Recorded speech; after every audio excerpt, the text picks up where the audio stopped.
Hi, guys. It's Mrs. King. It's now Thursday. It's January 7th, and I'm here to do our read aloud for today. We've been talking about fix up monitoring. Again, just kind of another way of saying how do you monitor your reading to make sure that you're understanding and comprehending what's going on. And we've talked a little bit about a few strategies that are helpful when you are reading. Again, going back to reread, thinking about what is happening in the story, thinking about the characters, maybe even sometimes researching or asking questions, looking up things on the internet. We've talked about all of those strategies.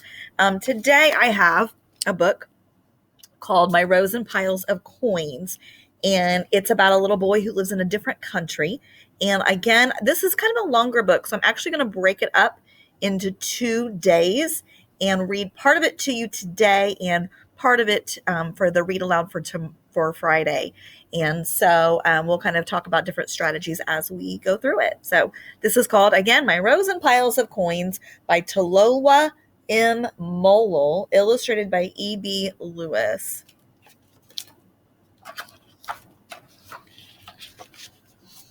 After a good day at the market, my mother, Yayo, gave me 5 whole 10-cent coins. I gaped at the money until Yayo nudged me. Saruni, what are you waiting for? Go and buy yourself something. I plunged into the market. I saw roasted peanuts, chapati, rice cakes, and sambusa. There were wooden toy trucks, kites, slingshots, and marbles. My heart beat excitedly. I wanted to buy everything, but I clutched my coins tightly in my pocket. So this book, as I read it, I can tell that it's definitely taking place in a different country. We don't really know what country yet. They're mentioning some different words that are unfamiliar, like chapati and sambusa. So those are words that I'm going to kind of think about, and maybe I can figure them out, or maybe later on I'm going to need to look them up and see if I can figure out what those words mean. At the edge of the market, I stopped. In a neat, sparkling row stood several big new bicycles. One of them was decorated all over with red and blue. That's what I would buy. For some time now, Morete, my father, had been teaching me to ride his big, heavy bicycle. If only I had a bicycle of my own. A gruff voice startled me. What are you looking for, little boy? I turned and bumped into a tall, skinny man who laughed at my confusion.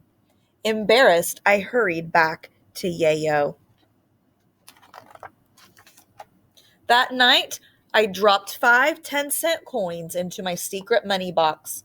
It held other 10-cent coins Yayo had given me for helping with market work on Saturdays.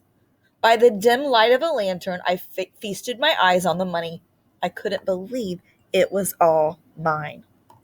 I emptied the box, arranged all the coins in piles and the piles into rows. Then I counted the coins and thought about the bicycle I would buy. We've all been there where we've had some money and we were trying to figure out what to spend it on or what we want to save it for. And that's what Yayo was doing. So there's his money box, as you can see. Every day after school, when I wasn't helping Yayo to prepare supper, I asked Morete if I could ride his bicycle. He held the bicycle steady while I rode around, my toes barely touching the pedals. Whenever Morete let go, I wobbled, fell off, or crashed into things and among coffee trees. Other children from the neighborhood had a good laugh watching me. Go on, laugh, I thought, sore but determined. Soon I would be like a cheetah on wheels, racing on errands with my very own bicycle. And I'm stopping thinking they mentioned Morete and Yayo. And I believe they mentioned at the beginning of the story that Morete was his father and Yayo was his mother. So, and the little boy that is kind of the main character is Saruni. So again, I had to kind of stop and go back and just kind of think about those characters as I read on. Saturday after Saturday, we took goods to market piled high on Yayo's head and on my squeaky old wooden wheelbarrow.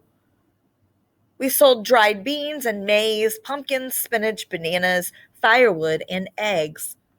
My money box grew heavier. I emptied the box, arranged the coins into piles and the piles in rows. Then I counted the coins and thought about the blue and red bicycle. As you can see, again, this is definitely a different country. I'm guessing somewhere in Africa, the continent of Africa. You see the woman, mother Yayo is carrying the basket on her head, and Yayo or Saruni's helping push the wheelbarrow full of their goods to sell. After several more lessons, Morete let me ride on my own while he shouted instructions. Eyes up, arms straight, keep pedaling. Slow down.